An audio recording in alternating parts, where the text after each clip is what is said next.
তাহলে কি আমরা এবছরে সত্যি ডুরান্ড কাপ ছাড়া আর কোনো ফুটবল ম্যাচ দেখতে পারবো না? আর কি সত্যি এবছরে কি আইএসএল হচ্ছে না?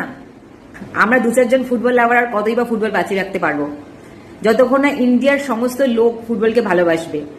আমাদের দেশে মেসি রোনাল্ডোর বড় বড় হিউজ হিউজ ফ্যান আছে, যারা ফুটবলের প্রচুর বড় বড় ফ্যান, কিন্তু তারা ইন্ডিয়ান ফুটবলের বিষয়ে তাদের কোনো আগ্রহ নেই। তারা মাঠে হয়তো ম্যাচ দেখতেও যান না।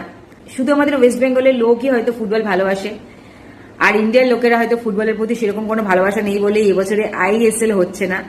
আইএসএল ইন্ডিয়ার এখন সব থেকে বড় ফুটবল লিগ।